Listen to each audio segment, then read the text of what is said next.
right, I think it's the top of the hour. So Michael and I would like to welcome you to the last day of the CBVI.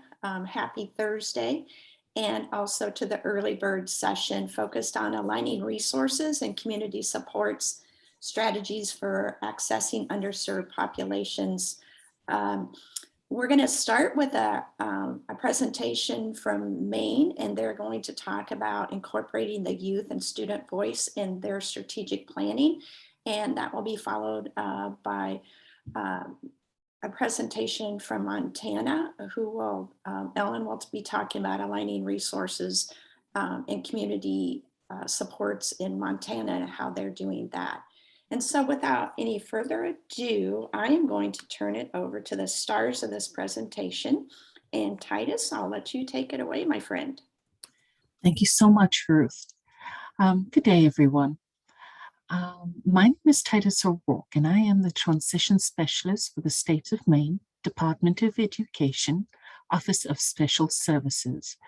Today, our presentation will focus on the student-centered transition planning and development that we are leading for the state of Maine. Our state team's main objective is to communicate how the state of Maine grapples with addressing our transition initiatives, with the integration and inclusion of our future leaders. So our overarching goal is really to develop a transition hub, essentially a gateway to all things transition for all our stakeholders and supporters of transition. But the first thing that we realized is that it cannot be the vision of the adults in the room. The adults' needs has to be shaped and led by our scholars with IEPs, who are the main players in the transition game. We cannot expect our scholars with IEPs or our diverse learners to jump into an adult kayak and successfully navigate these rapids, the pathways to post-secondary success. We have to have them pick their own kayaks, secure the correct size paddles for their individual arm length. In other words, diverse learning needs. In other words, the adults in the room should not plan to differentiate access to the transition hub. What we need to do is get out of the way. We have to get out of the way and let the future leaders of Maine use their voices and platform and vision and lead the development of the transition hub that is accessible to all. So when I first joined the state of Maine, Department of Education, the first resource they led me to was NTAC. And so with gusto, I looked at exactly how we should start framing our message. And the first thing I saw was student-focused planning. And I went, aha, right? This is where we need to start. And then where we need to get out of the way. And it's with this mindset of starting with a student's voice, a student platform, and a student vision first that we are leading the charge towards the transition hub. And with that, I want to point out that inclusion of student and adult voices with the IEPs in Maine strategic planning and resource development allows us to go from the bottom up, allows us to take the time and listen and have them lead. And in so doing, with their leadership, that the inclusive strategies become, it's like a flower opening. We see what we need. We don't have to try and figure it out because students know what they need. They are very aware of how to ask for what they need, given guidance. But their voice and engagement, especially when it comes to how they can help their peers, is what is the magic formula in developing our transition initiatives. And with that, I will turn it over to Connor, as he is the one that truly allows us, as one of our co-chairs of the Executive Student Transition Committee for the state of Maine. He's shown us how transition planning focus on the students, for the students, and with the students. Connor, over to you. Titus, thank you so much, and good morning, everyone. My name's Connor Archer. I'm the co-chair of this EST committee we call Executive Student Transition Committee, and it's my pleasure to be here today. I'll drop my email in the chat below afterwards in case you have any questions. Really, the development of this committee falls on these core three principles, and that's to ensure our scholars with the various abilities and challenges have those opportunities when they leave school to be prepared for transition into their post-secondary learning, living, and working successfully, whatever path might be best for them. Student-led exploration expansion of efforts as well among the education and workforce programs. And this includes vocational rehabilitation through Maine civil service departments and CBOs. In addition, we want to be able to provide that access to a range of services and college, with college and career pathways that are individualized for all students with IEPs. And I know for me, I had an IEP for pretty much my whole educational path, even in college, and being able to increase that access for families so important as well. Our mission overall as a committee reads as this: the Maine DOE Executive Student Transition Committee strives to improve educational transition services that lead to successful post-school outcomes for students with various abilities and challenges. And that's really important in there, students with various abilities and challenges, because many students have various different challenges. Some may not, some of them may not be diagnosed until high school. And that's important to keep in mind as well, as the diagnosis occurs at different stages. And we're really trying to be inclusive in what we're doing for all students and young adults. Our vision really is to provide proper transition resources and systems that give families and those individuals the necessary tools they need to obtain quality services as they move into and forward into their adult lives. And our goals outline making services accessible to all students, and I mean all students with IEPs, providing education around transition opportunities and services available, and building those transition bridges from high school into adulthood. So with that said, I will pass it to Tracy to finish us off. Good morning. I'm Tracy Whitlock. I coordinate special projects out of the Office of Special Services at the Maine Department of Education.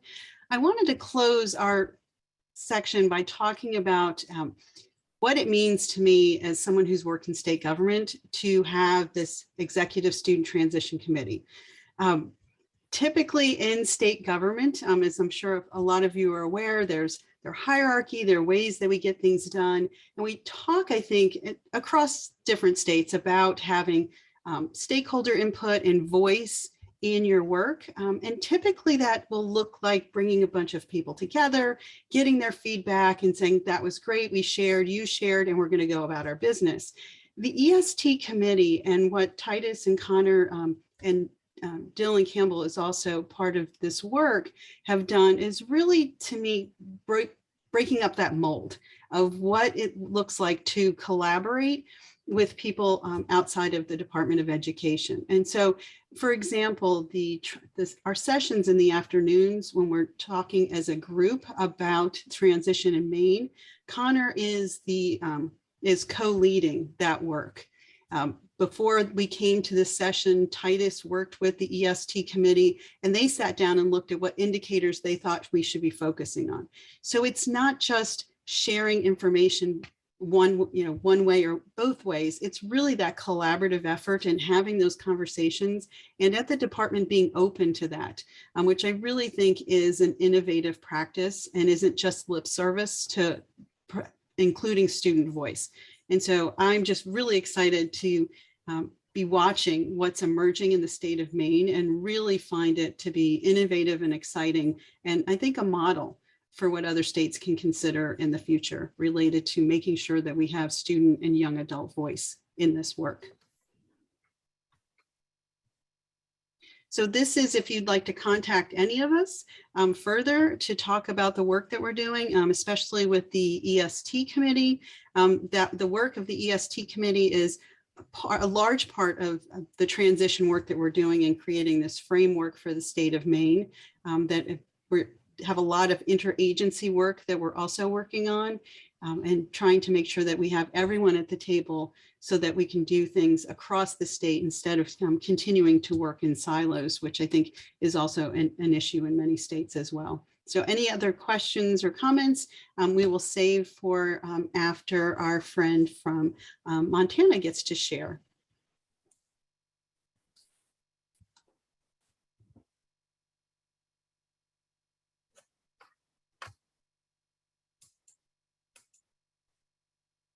Hi, everybody.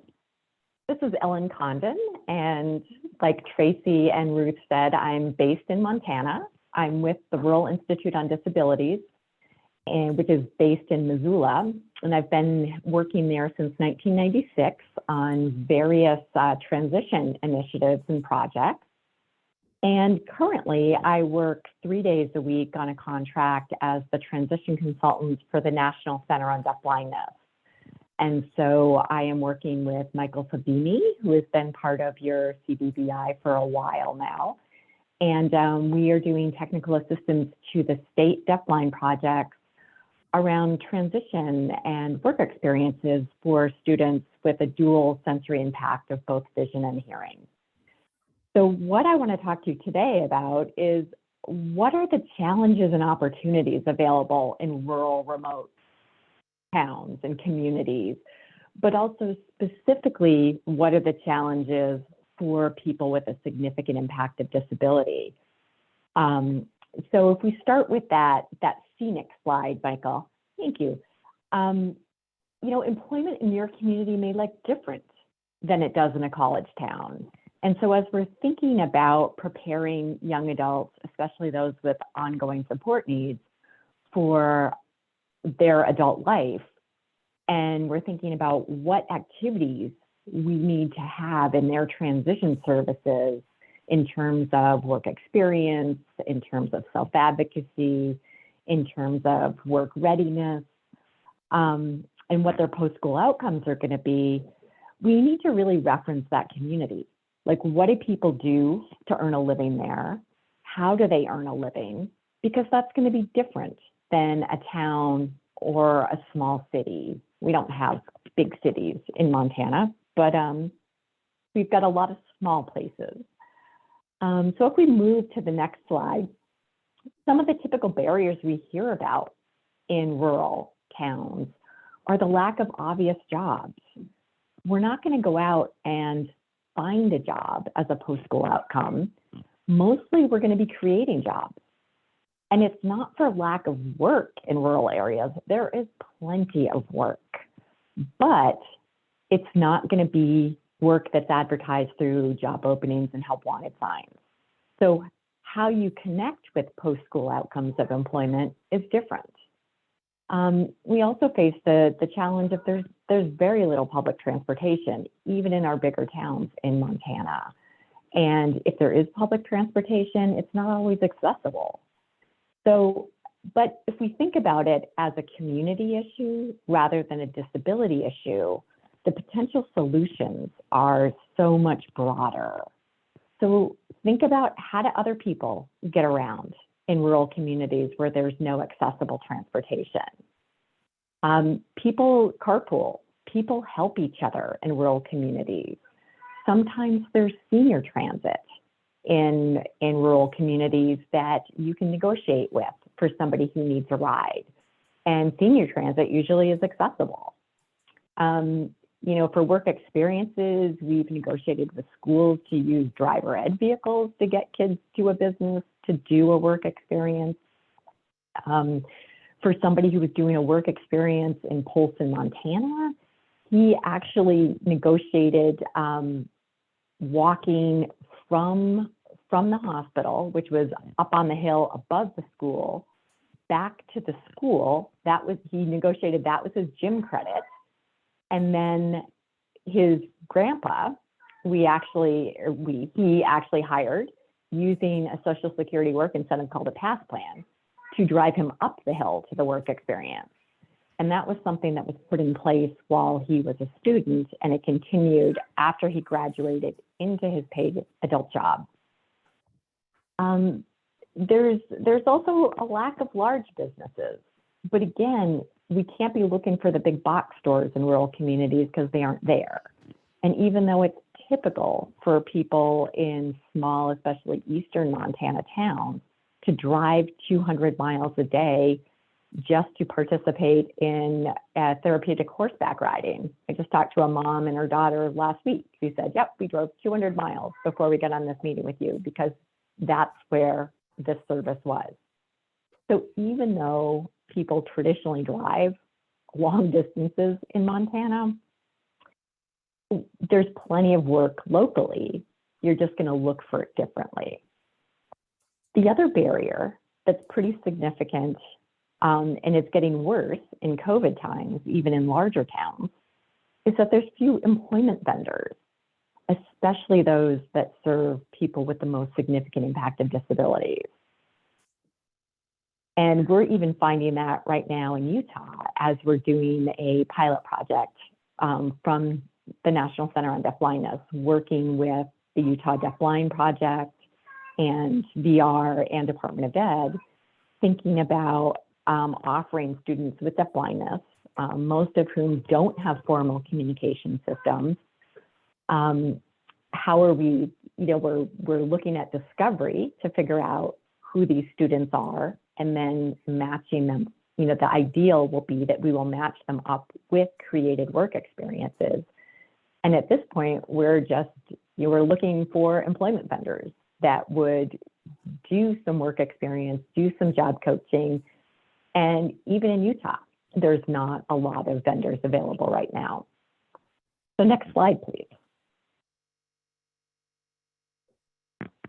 Some of the unique aspects of rural areas are, again, many people commute to work or school. So what if, instead of looking at the problem of there's no disability-specific transportation, it really makes sense to look at how is the community solving this problem for people who don't drive. And instead of thinking of this young person needs help or they need a ride, what if they came to the table with a resource? What if they were the one that owned the car and they gave somebody else a ride, but that person actually drives? And we have used Social Security work incentives in the past to buy vehicles. And people who are SSI or Supplemental Security Income recipients, they can own a vehicle.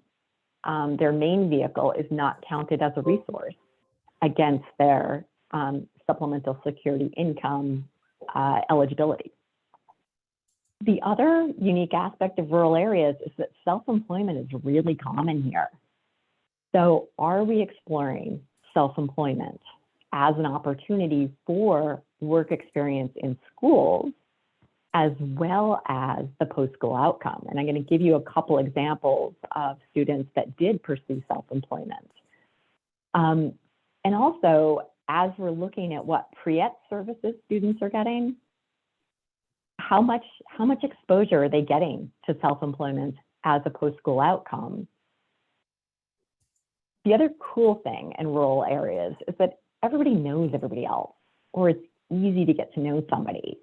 So again, from our pilot project in Polson, Montana years ago, there was an employer where this young woman she wanted her first work experience to be at Walmart. And this town did have a Walmart, but there was a new manager in town. And so the special ed teacher realized that this manager walked at a certain time every morning on the high school track. So Don Dubuque got out there and happened to be walking at the same time. And Don Dubuque was not a stranger to anybody. So he basically formed a relationship with this guy. And then the paraprofessional, who was also going to be the job coach from this school, realized that this guy, he attended the same church she did. So she invites him over for dinner. So now this is somebody they have a connection with. And in rural Montana, using your networks, your social networks, and also looking at social capital goes a long way. And so again, like, we've really got to connect to the community and figure out how communities solve problems and what resources they have and what they need as we're looking at solutions for somebody with an impacted disability. So, and in rural Montana, you've got to be creative. That's how people earn a living. That's, you know, people help each other. People are creative instinctually. So next slide, please. So customized employment is a strategy that I talk a lot about in my professional life. And basically, it's individualizing an employment, a job for somebody who typically doesn't compete well. So somebody that isn't going to go out and apply for and obtain a job through the traditional labor market. And the trick in customized employment is that you've got to start by answering the question, who is this student? And the other piece, that's the other essential ingredient in customized employment, is that you have to find a way for it to work for the employer. And so this is a strategy that's used frequently for people with a significant impact of disability, but it's also a critical strategy to use in rural areas where there are no job openings, where you have to create a way to earn a living. And so as you're looking for tasks that this individual can offer to a potential employer for pay, you're also looking at, what does this community need? What does this employer need? So next slide, please.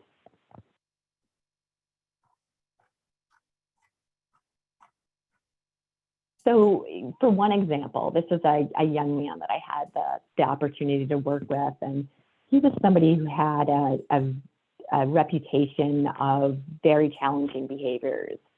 And we had to get the work experience ingredients right, or he would have been at risk of being returned to an institution due to the community not being safe or him not being safe in the community.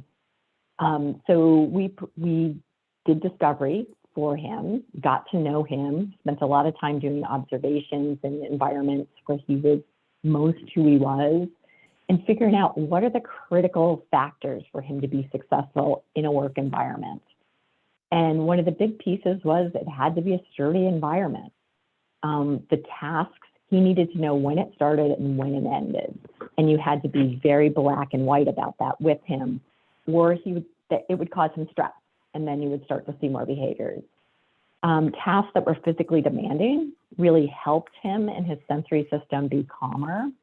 He seemed to really like water, like outside. We needed tasks that could be completed and didn't have a terminal deadline, meaning that if he was having a really bad day and he didn't make it to work that day, it wasn't going to cost him his job.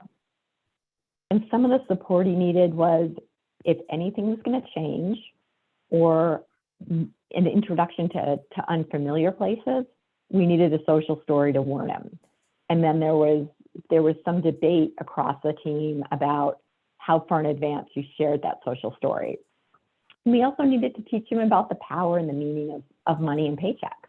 He'd never had money, he's never used money before. So move to the next slide. So in Montana, we use my social capital. And basically, I've spent a lot of money supporting my horses at various barns, boarding them in around the Bitterroot Valley. And so I had a lot of connections with local barns, and they've got to be sturdy. for horses, 1,200-pound horses kicking and throwing themselves into walls. So I was like, that's going to work for this young man. And we basically created tasks that matched his interests and made sure there was black and white information about when things started, when they finished. And so he ended up working for 2 different stables, and he was paid minimum wage. This was supported through VR. It was supported through the Rural Institute during the process of discovery. And then he was served by developmental disabilities. But the point is that we have challenging behaviors, plus we have rural. And so we've got to look at what are the employer needs that he's going to be meeting, but also how do we negotiate and create a position that really enables him to be successful. And so with, this job wasn't going to be posted as a job opening. It was going to be, it's definitely a need. It was a need. But we had to get in there and look at job development differently.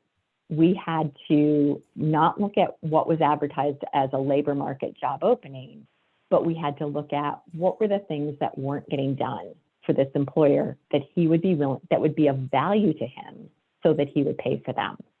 So next slide, please. This is an example of self-employment. And basically, I like this. There's things I like about this story and things that I don't like about this story. The thing I don't like is that it's about shredding. And I tried to discourage this person from wanting a shredding business, and he was adamant that this is what he wanted to do. We gave him other work experience opportunities so he could make an informed choice. And again, he still wanted a shredding business. And this mobile shredding business was his post-school outcome. We started it while he was still in school. So there was a transition to this outcome before he exited. And this was back before WIOA and pre-ed. And it was back when if students needed long-term support and they were on a wait list for Medicaid waiver services through developmental disabilities or your mental health programs in your states, it was really difficult to get support from voc rehab.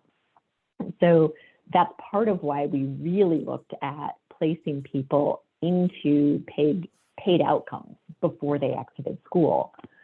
But in Mike's case, he wanted this mobile shredding business in the middle of Lewistown, Montana, which has a huge amount of snow in the wintertime. And so I'm thinking, first of all, it's shredding. Now you want to be a mobile business, and I'm envisioning him pulling the shredder, schlepping this shredder around in a foot of snow and slush. And he was adamant. And his family was like, well, that's what he wants to do, so let's figure it out. And that's so typical of rural Montana. So they basically housed the shredder at grandma's house in downtown Lewistown because the family raised Black Angus cattle outside of town. And so Mike would get a ride from his mom or his dad into grandma's. They negotiated with the senior transit, which was accessible. So even though Mike didn't have mobility issues, the shredder was heavy. You needed a lift to get it into the van. And so they negotiated that he would move it from business to business when he developed a contract with them. And the family was no stranger to self-employment. And so they negotiated contracts with local businesses. So the school and a local fabrication shop created a cart that was pretty much like 4-wheel drive for the shredder. And we also used some funding from Workforce to pay for his initial wages. And then that was his bona fide self-employment. Another young man we worked with in another rural part of Montana was Lance. And as we were doing discovery with him, what we came up with for tasks that he really liked, he didn't have a formal communication system. He was really social, and people really enjoyed interacting with Lance. And so we were looking for tasks where he could make deliveries, bring people things, but it was familiar people along a familiar route. And this is like a young man who had a dual sensory impairment, as well as some mobility challenges. And so he was going to, as he was maneuvering, he was going to need the support of somebody with him. And so he ended up doing a delivery business, and it was started as a work experience in the school. We used a PASS plan, a plan for achieving self-support through Social Security, which actually purchased a van for him. VR then made it accessible. And then he had funding through VR initially for some job coaching once he exited school. And then once he was able to access developmental disabilities waiver services, the family chose to use those services to support him in his business. And as we had done the initial business plan for him, he was going to make enough money to have somebody drive his van. Like, he owned the van, but he was never going to be a driver. However, the person who was going to drive also could serve as his support person. And as we ran the numbers for this business, he would be able to provide the support person or pay for the support person through the earnings of this business.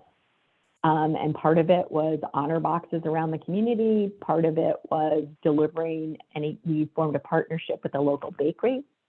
And then he had specific businesses in town that he delivered lunch for their employees on certain days of the week. And it was all based on getting to know what each business needed and then marketing his service to those businesses. So he wasn't an employee of those businesses. This was self-employment. So for the sake of time, Michael, can we just go to the last slide? And I got a little overexcited with what I could actually share in 20 minutes. So there is information about Social Security work incentives in here. If you're unfamiliar with those, there's information about ABLE accounts, which is another way to save money and not jeopardize your SSI, up to $100,000 a year. But I think, some of the main points of this slideshow are that we've got to start with individuals, especially when we're talking about individuals with significant support needs. My opinion is that we really need to start with the process, real discovery of who this young person is, even before people with a significant impact of disability, including deaf blindness, can even access pre-eds. And I think for students who have a significant impact of disability, where if they try work experience and it's not a good match, if the risk is that the community and the family won't see them as truly employable, then we are doing a huge disservice if we don't get to know them well enough to establish what the parameters are for that work experience to be successful for them. We've got to get creative in rural areas too about funding and communities. And I think another big point was figuring out what the support needs are of an individual, and then you can be far more creative in how we meet those needs. So if we start with the need first, before we look at what's available for services and support, then I think we can get further and we have more options for people. So thank you for your time.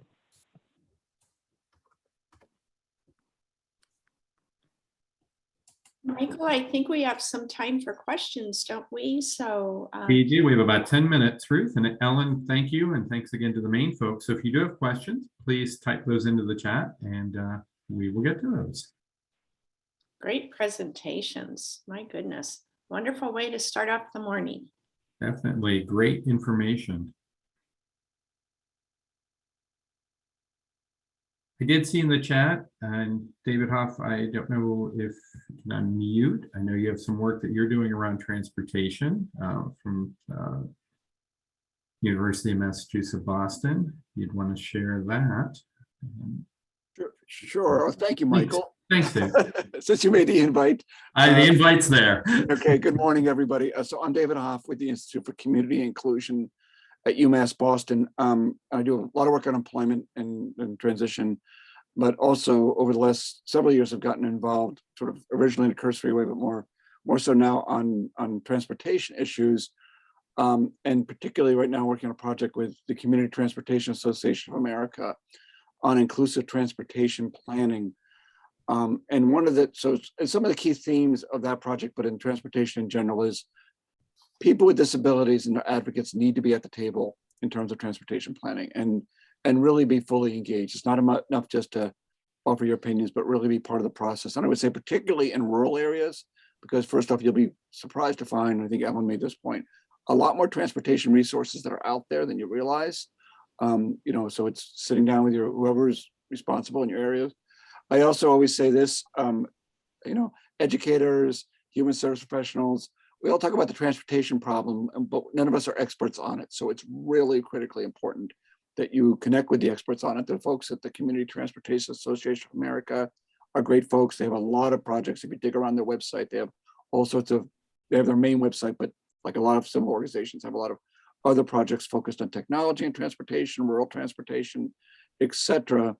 The final point, and again, I think that the informal networking that Ellen spoke about in your area, how are people getting around? There are other people who do not have private vehicles or access to a driver's license. So figuring out how they're doing it, how do you combine resources? And I would say the final point I'd like to make, and this is something I think we all collectively probably need to do a better job of, is if a young person is not going to have the capacity to ever drive, starting at a young age, they need to be taught and build skills on how to access transportation. Okay, instead of saying, well, mom or dad or my caretaker or my program always drive me everywhere, that's really limiting their independence. So taking a person-centered approach to transportation like we do with everything else is really important. Okay, you don't drive, you can't get yourself around. Okay, what are your options here? Let's talk about what you want. Let's talk about where you want to go. Let's talk about, let's identify the resources that are available to you. Getting them to start to think in that mindset as teenagers and when they're young is really, really important. So anyway, and so feel free to reach out. I threw my email in the chat, but happy to talk to anybody about more of these kind of initiatives. Thanks, David. Yeah. Does anyone else have questions either for the main team or for Ellen? You can unmute or type it in the chat.